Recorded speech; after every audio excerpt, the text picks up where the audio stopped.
Hello, guys, gals, non-binary pals, solar-powered cyborgs, super fighting robots, and other. Welcome to the Sci-fi Lab. I'm your host, DJ Squared, and with me is my co-host, Harper. And with us as our special guests, John, Hayden, and Zohar. And today, we're going to be talking about mecha anime. And here to explain it is Hayden. what's up? Don't worry about it. Just what's a Oh, just very tell us basic, about it. Yeah, Just what's go. a very basic Yeah. definition Um, of... Well, I'll give you my definition. Something that belongs to the mecha genre. It doesn't necessarily have to center around a giant robot, but giant robots have to be present, and those robots must not be autonomous. They must be piloted by characters within the story. So Transformers do not count. No, I mean, I guess technically, maybe you could say like Transformers or mecha, but when you say like the mecha genre, I don't think anyone really thinks Transformers before they think something like Gundam or Gurren Lagann. Yeah. So the piloted nature of the robot is a defining aspect of the genre. Yeah, it's like Top Gun meets Transformers. well, I think like when you see a lot of them, like a lot of times it is about the fact that you're putting on a suit, that like you're a squishy person putting on a suit, and like the dichotomy there is. Well, yeah. And they've got to be big. Because, like, I don't think anyone would call Iron Man a mecha anime. No, Well, yeah, I think it needs it's to be an anime first, but it's- yeah. I mean- yeah, no, I got you. There's probably Iron Man anime. Oh, yeah, that's true. it comes from, I think, a point of like empower. It's like an empowering thing. Yeah. It's not necessarily. It's not like a superhero thing. There is a genre, the super robot genre. That's more like the giant robot as a superhero. Gotcha. But this is more about like power fantasy. Well, weirdly, I mean, like the one that I'm most familiar with, Neon Genesis Evangelion, it's almost the complete opposite of that, right? Like it's the fact that like he's a complete weakling the whole time wearing the giant power fantasy suit, and like the power fantasy suit even like kind of like takes him over, but Yeah, well, I mean, if you want to go straight into Yeah, we Evangelion, don't have to. I mean, that's a... that one is It's remarkable more in that deconstruction necessarily. Yeah. it came along and it was like the postmodern, like it deconstructed mecha anime the way we knew it. Up until that point, it was, it started off more super robot with Mazinger and Gigantor, and then it morphed into something more with military setting. It was like Gunbuster. Ender's Game, Yeah. that kind of like Star Trek, like focused on hyper realism as Yeah. much as you could get to it. And then comes along Evangelion, and while realistic, it tries to take all of the fun out of mecha. It's It really does. It's still surprisingly fun to watch. Yeah. Well, because like most of the show isn't even the robots fighting. It's just Shinji like being like really depressed the whole time. It's sad, and then it's like even when he's in the robot, he's just sad about being in the robot. It's like, no, you're in the robot. Why are He's you happy? too sad though. Yeah. He's But, kind yeah, of that's- annoyingly sad. Yeah. Yet they pull it off. I mean, like weirdly, like they don't get like the Will Wheaton kind of effect, or like the Wesley Crusher from TNG kind of effect, where everyone's like, what's this Crusher guy doing? But you continue, please. No, I was gonna ask you. You mentioned how annoyingly sad he is. Did you watch the sub or the dub? I watched what you told us to watch for class, so whatever that was. I don't So remember. was it The were they movie. speaking in English or are they speaking in Japanese? I think in one class we watched one, and in the other class we watched the other. Okay. Because I don't know. I've never watched the sub just because I'm not a sub purist. Interesting. I do watch the sub on like new things coming out that haven't been dubbed, Yeah. but I like to watch things in my own language because I think it relays like the tension of the moment a lot better. I think emotions are displayed differently in Japanese and English, and I find it really hard to follow sometimes when I watch like Dragon Ball Z and Goku's voice is like 3 octaves higher than it is in English. It's also harder to get like that emotional depth when you're stuck reading the subtitles the Yeah. entire Yeah, time. too. Yeah. And especially in like a visual medium, you're like, oh, like this crazy stuff happening on screen. You're like, you're looking at like the bottom like little bit. You're like, missing no, I need everything. To... It's like, hey, my eyes are up here. Like I'll never, I'll never watch a Miyazaki film unless it's been dubbed because I want to watch the movie. I don't want Because to those are watch the subtitles. beautiful movies. And they, I mean, luckily they, I think like Disney took them up, so like they get good basically people, all right? of them are dubbed. But no, I mean, like, is there actually an appreciable difference between the sub and the dub? And I can't speak to it Oh, so you haven't had- than like most people I do talk to about it like prefer subs. And so I'm wondering if I should go do a watch of it just so I can see if I have a different response to I think that would be, I think that would be interesting. I mean, like, for me, when I hear, like, the Japanese, like, it's strained, like, it does seem kind of, like, whiny a bit. And, like, but weirdly, I don't know, whenever I hear Japanese people, they kind of, like, it's not, like, I would say ham it up, but, like, the thing is, it's, like, they kind of all do that, right? Where it's, like, it heightened their emotions a bit, like... Yeah. They have a different voice acting style than we do. And actually, so it's just sort of making the jump from like Western cartoons to anime. And actually, all their pain sound, all the sounds of pain or whatever, like they make it like guttural, like all the filler sounds that they Yeah. have, and that we just don't. we just don't do. Actually, because like another, I mean, not Mecha necessarily, but like Nier Automata. Like they have an English dub, and like they have the dub and the sub. I listened to the dub. I was like, no, I'm gonna stop. I'm gonna do the sub. And holy crap, just like so, like basically at the beginning, like someone gets like lasered to death, whatever. But like like American one, it's like and like the Japanese one's like and like they're like, okay, I'm listening to that one. That one's my preferred. I think a lot of the time people tend to prefer subs when the quality of the English voice acting isn't as good, and I don't know. I don't necessarily think that I don't know if there's a trend either way. I think there's like a history behind it because if you go back to, the late '80s, early '90s when we started getting anime in the States, anytime there was a dub, it was a fan dub. And it's like anytime you're reading manga and it's a fan translation, like I've seen, or even if you're like watching anime with fan subs. Yeah. I mean, Yeah. we've all seen the translator's note "Keikaku" means plan. Yeah. Thing. yeah, and exactly, and it was Translator's note "moo means moo." there wasn't like the quality control was just terrible in the early days. And then you kind of get to Dragon Ball Z in the late 90s in the States, and they start improving. But if you go back to like the first season of Dragon Ball Z, it is out there in terms of quality. Like it is so strange, and Vegeta's voice changes like every single season of that show. Yeah. It's like this. That's the same thing for the like the Sailor Moon dub, or any of those other ones. I watched the first episode of Sailor Moon recently.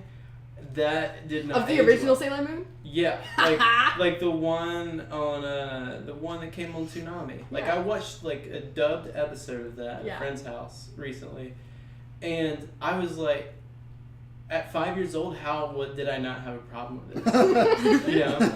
It was crazy. No, the dubs. Some of those dubs are really bad. Yeah, I can't believe it was on television. Honestly, Yeah. like that is not a children's show. I've never seen it. Like, I've is never that seen like it. fighting Not- stuff? Like, what are they? Like, what?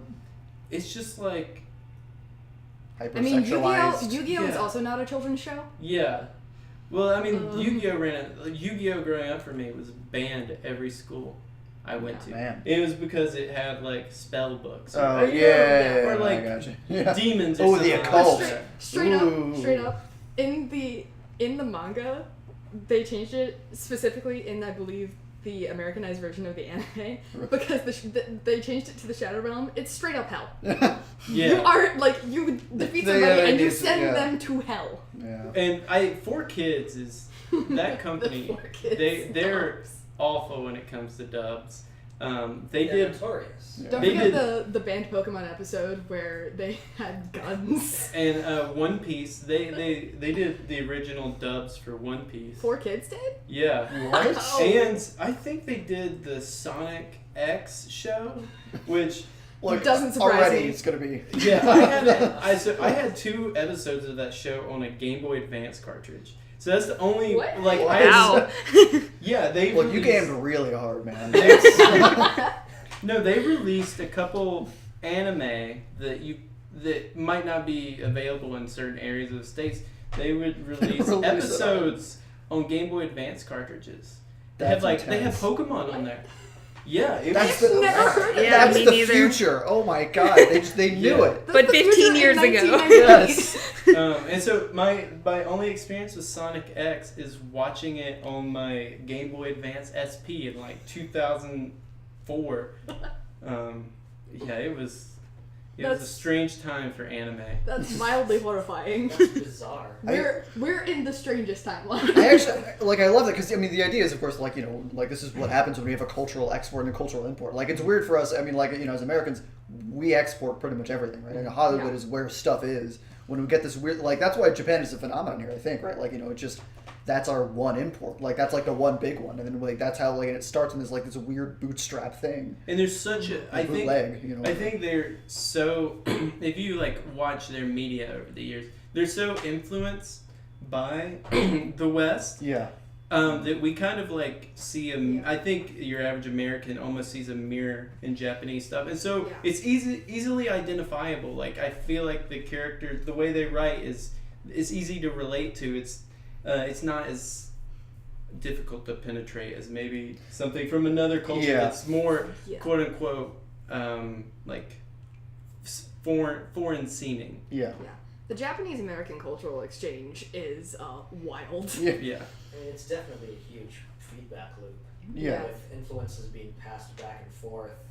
I mean, now, Western companies are making anime style cartoons, Mhm. and Japan is making straight up Western style anime. So it's just sort of That original Teen Titans show that they were doing, Right, that was yeah. straight up anime. That was straight they up anime, try, yeah. and they still kind of do it. It's like the new one's like a chibi.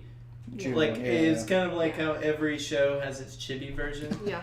Then Avatar: The Last Airbender was heavily influenced by anime, and there's also the indie stuff with Ruby and Genlock on Rooster Teeth, where people have actually asked Rooster where the original Japanese dub of Ruby and Genlock is. Except for there isn't. I mean, there's a Japanese dub, but it's originally in English there's no- because it was yeah. produced in Texas. Yeah. So, Yeah, I just watched the first episode of Genlock an hour ago. yeah. And you're even seeing that coming from producers like Netflix with things like the new Castlevania show. Yeah. Actually, apparently there's that's kind of a revival I've seen. When I the anime YouTubers that I watch, that's kind of where all the it's let's just say it's more miss than hit, but there's at least interesting things happening. Like Devilman Crybaby, and Oh it's man, that weird. was that that's a trip. that wrecked me harder than I think Evangelion ever did. Really? Wow. Yes. Okay. Just because I didn't know the story of Devilman. Yeah. And I kind of knew what I was getting into with Evangelion because they're it's going to blow your mind. It's And so yeah. I already had an expectation. Yeah, there's no there's not as much you just don't know as much about it going. Yeah, and someone said Devilman Crybaby, and they were like, "You have to see it." And usually when someone says that, I'm like, "Oh, it'll be kind of like a by the numbers thing," and it totally was not that. I personally can't help but be somewhat skeptical of Devilman Crybaby, just because I saw the original Devilman from the 70s recently, and that was interesting to say the least. Yeah, look, those again, reboots. when I say it's a trip, they go for it. Recommendation of the week: Devilman Crybaby, Which is not a mecha anime, yeah. but we've already gotten Yeah, actually, very far. Do you want to get back on Mecha? It's yeah, fine. I did want to ask, what was your introduction to mecha anime? What was the first one you saw? Mine was Right Back, Right. which is a mecha anime that no one has ever seen. No. I've never heard It's of it. 12. It's a 12-episode anime. It's about the main character is this ballerina who has a accident on her opening night of her first show as a prima ballerina, and she has an accident and she can't dance anymore. So she goes to college and she finds the Ride Back Club, which are a bunch of motorcycles that also have arms, and they can transform it from like motorcycle mode into standing mode or whatever. And using this motorcycle, she can dance again.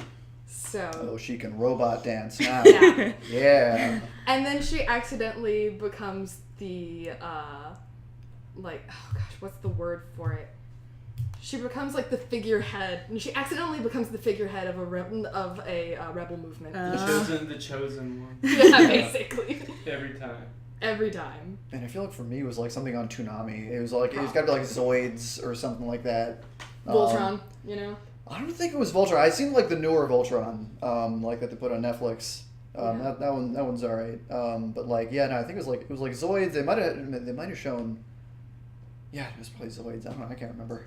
With Mecha and Revolutions, I think my first big one was probably Code Geass. I still haven't watched that one. I really want to. I would highly recommend it. Second recommendation. I've only ever seen the abridged series on That's what actually got YouTube. me to watch it. It's so great. I saw that stupid abridged series, but it convinced me to try the actual show. It was the soup scene, wasn't it? Well, the soup scene helped. Yeah. The soup scene's a classic. The soup scene is a classic. I watched Pat Labor on your recommendation for Okay. class, and I thought it was great because it's like kind of like an 80s cop show. It's but- so pedestrian. yeah. I thought it was great. 80s cop show with giant robots? Yeah. Nice. I mean, you can't go wrong. It was like they took a whole episode to like go on a retreat, like a police retreat for training, and like they had a Scooby-Doo like Monster of the Week, like literally like they made a mecha look like a ghost in the Nice. woods. That was like a whole episode, and the series is only 6 episodes long, and it's like That's like a centerpiece. the 4th or 5th episode is not connected, and it's so pedestrian, but that's why I love it. Nice. And that came right around the like, if we're getting into mecha history, that came right around the time when you started seeing a role reversal, when they started taking. They started writing like really, really strong female characters, and it's like it comes to a head. I think most in Evangelion, and it's still today. You see it a lot in anime. I forgot what is that new one that's on right now. It's like the successor to Evangelion. Are you talking about Al Noah Zero? No, Or Who's it? Do you know the production company? I can't remember. It's so big right now. I know there's like one I'm with not- Mecha. I don't think it's no. I don't think that's the one you're talking about. I'm though. not I watching forget the any name. mecha anime. I can't right now. even think of that many Mecha anime going on right now. There's Darling in the Franxx. Darling in the Franxx. Oh. I've heard about that one. I've heard that one, like, it was going to be the successor to Evangelion, and then it was the successor to Evangelion in that the ending was I'm only like not halfway. the best. What? The ending is phenomenal in Evangelion. I'm only like Don't even talk about halfway that. through. I'm only like halfway through with Darling in the Franxx. But what I was getting at is like that's when you start getting like Ghost in the Shell and stuff like that. And I think like one of the biggest parts of Evangelion is like you see these shows like Dragon Ball and Naruto. And Naruto wasn't out at the time, but like the shonen kind of shows where it takes a teenage boy and it makes him the greatest thing to ever happen to everyone present. He believes in himself, and that's his one defining feature. Yeah, and they're like, my life is hard, but I can do it because I believe in myself. And He takes it. they take it and they completely, they sledgehammer it. Yeah. And like, there isn't a single like capable, likable male in that show. No. Nice. You could maybe argue Kaji. Is that his name? Yeah. Yeah, but he was like. But like even then, he like it portrayed him as like, you know, he's kind of flaky. He's kind of like in and out. He's not like, you know, he's not like the strongest there. I mean, obviously he dies, right? I mean, spoilers, by the way. Well, I think it's off screen. Yeah. Well, no, exactly, right? I mean, like that. But like, thing is, you can't have these people, right? Like they can't stick around. That was, I think, the whole point of that character. And then like the greatest subtextual story, I think ever told in anime with Misato. Like she's just so well done, and they barely, like they did have exposition on her history, but it's not as explicit as everyone else. It's not as spelled out. Like, it's very vague how they tell her It starts story. getting into it near the last episode, so it starts getting like more and more psychological and stuff. So, But yeah. God, I love the way that they wrote Misato so much. She's such a good character. Yes. Yeah, and like I love that. Like, I mean, every time like they're in the car, like I remember there's the scene I remember a lot is like in her car, just they're listening to like a radio show. It's like about Freud and stuff, and like I love that. I mean, I love the kind of like pastiche of the psychological things happening, going on in that show. But I think it's interesting to bring up Ghost in the Shell because we talked earlier about the narrative of a mecha anime having to do with enhancing human capability by donning this suit, whereas Ghost in the Shell is sort of questioning what it is to be human at all. yeah, I think. I don't really know where I'm going with this. I think I like. It's just it's weird because like there's a lot of like in the science fiction, it's a lot very technological in Japan. I think. I mean, like I don't know if you have any like if your research has shown this, but like when I see, I mean, their rise to like their like economic rise was based on technology, right? Like the big names are Sony. Like I mean, I think there was like Sony was rumored to even like buy Universal at one point. They're, like that's like how they got back. So like a lot of it. Sort of living a science fiction reality even before we were here. Yeah. Or at least to a greater degree. And like I think like because I think that's like kind of what they had to hold on to because like they got bombed, they had like they lost a war and they had to like get back on I guess that horse. That's the horse they had to get back on. Which was itself a sort of science fiction type of horror. Yeah. Ooh. It's why radiation in America gives you superheroes and radiation in Japan gives you giant monsters. Yeah. Well, Exactly. that's actually like the birth of mecha. Like that's where it comes from. Is like the atomic bomb, then Godzilla, and the idea of kaiju and giant monsters attacking. And you've got to Gotta fight fight back. And you gotta fight back. Yeah. And that's like when they started like, how do we fight a giant monster? Like we can't make ourselves bigger like Ant-Man can. Oh. Why don't we just make giant robots to fight them? It's like we make DVD players. Like I know like Sony's like we make DVD players and stuff. That's our thing. We make robots. I need to see a mecha made out of DVD. I mean, Look, it I'd be probably very exists. surprised if they didn't do that. If you have a mecha that doesn't I mean, have a DVD player Yeah. for your convenience, then what are you even doing? Yeah. I mean, technically, Western cartoons did that in Danny Phantom. Do they? What? Technus, the ghost that Could did they not technology. find a better name for that? Look, they got a week to write this stuff. They got to be like, is he a Did you get your Technus shot? That would have been how I wrote that episode. He's the ghost that can take control of technology, and what he does is he builds a mech suit out of like regular appliances. Stuff, and then okay. I'm sure that they have that in some. Sort I'm of sure anime. that has made the drum. Have you guys ever seen Mobile Fighter G Gundam? No. No, actually, okay. I've probably seen like some snippets of Gundam from Toonami. That's the only one, but like not, yeah. So if you sat in on the lecture, and so you've seen clips from the show, in like the mid '90s, they were celebrating coming up on like the 15th or 20th anniversary on Gundam. It was the 15th, and they gave up until then it was very gritty, realistic military drama kind of thing, more about the politics and interpersonal relationships than the robots.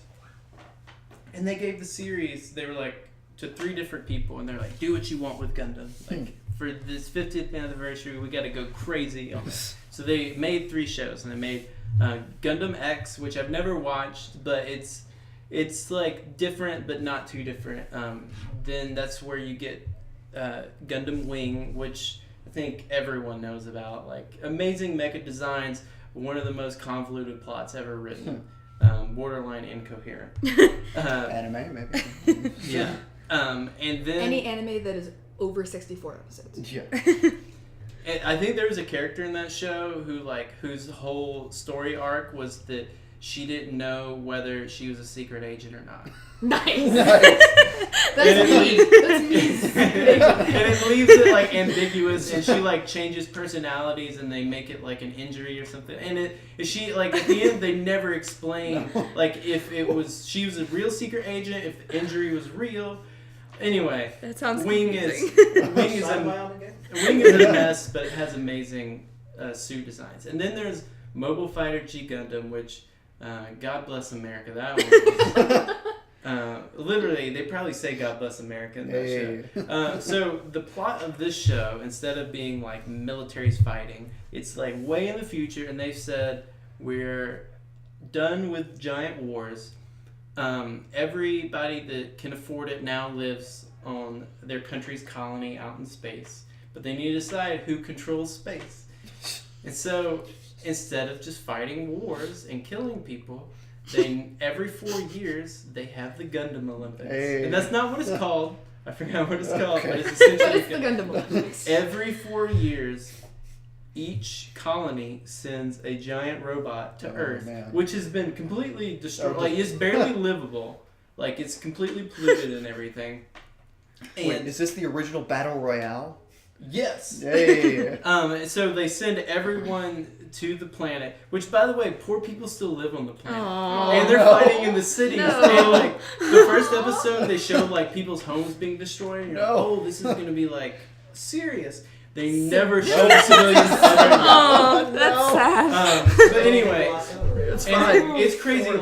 Like the main character is this like amazing scientist's son, and the each country has a Gundam, and like France's Gundam is like the Prince of France or something like that. And it's just wild, and every Gundam is the worst stereotype of that country. Wait, does the French have just like a dumb mustache and fights with a backhead? Like, he has a cape on his shoulder. Okay. He's the Rose Gundam. He has rose naturally he attacks with. Of course, Japan is the Shining Gundam. But there's like the American Gundam is he's like a football player. He's got like shoulder pads and a helmet. Obviously, yeah. But then his shoulder pads pop off and become boxing gloves. Nice. And the American pilot's name is Jibbity Cricket. Nice. No. And he's Can you imagine the tiny little cricket? He is It's like the actual Jimmy. always with 4 women. And it doesn't really He just explain walks it. around just like... He has an entourage, and they're like Because his he's American. assistants. Yeah. And the Russian Gundam, the Bolt Gundam, is he's a prisoner. Oh. He's a Russian prisoner, and he has like his like weapons are like a ball and chain. Nice. About a hammer and sickle, I guess. I think the worst offender is Mexico's. Oh no. It's called the Tequila Gundam. Oh no. Okay. He has a cactus for a shoulder, wears a sombrero, and has Oh, a no. mustache. That's bad. And like, It has a mustache. this was my first for the... experience with Mecha. This was my first Mecha show. And they don't pilot them like normal. Like, they don't have the typical like 2-hand piloting, like zero turn mower mechanism. Yeah. That's what it comes I from. love that. That's how I think it works. Because It's it like doesn't... Yeah. Well, actually, I was watching like Gunbuster. Like, apparently when they do with that, like, there's like buttons everywhere. I kind of like that, where like it shows them like I can't even do this, and they're just like I'm for the listeners at home, I'm gesticulating everywhere. Right now. You know, Gunbuster is Hideaki Anno. That's Yes, the yeah, Evangelion yeah. guy. Yeah, I've been meaning to finish that. I just never did. But It's interesting. Instead of having like a traditional cockpit, the pilot gets in and this like ring goes around him, and it pulls like a spandex suit over his body. Okay, and there's this amazing like transformation scene where it's like a rubber suit, and they're pulling and they're struggling and they're grunting, and this epic music Perfect is playing. fan service. Yeah. Oh, it's 100% fan service, and it's so uncomfortable. I was uncomfortable as a kid, and I watched it as an adult, and I'm still uncomfortable. That's the way they chose in the show. And like, if you're not used to it, it can kill you. Like, the pressure can kill you. Fun. But at the same time, something never explained was that there's a horse Gundam in that show that you could ride. And it's literally a horse in the cockpit that they put a suit on. What? Yes. Does the horse have a name? Funsaiki. Yes. Okay. All right, we're going to end on that note. We're going to end on Horse Gundam. All right, this has been the Sci-Fi Lab. Thanks for listening.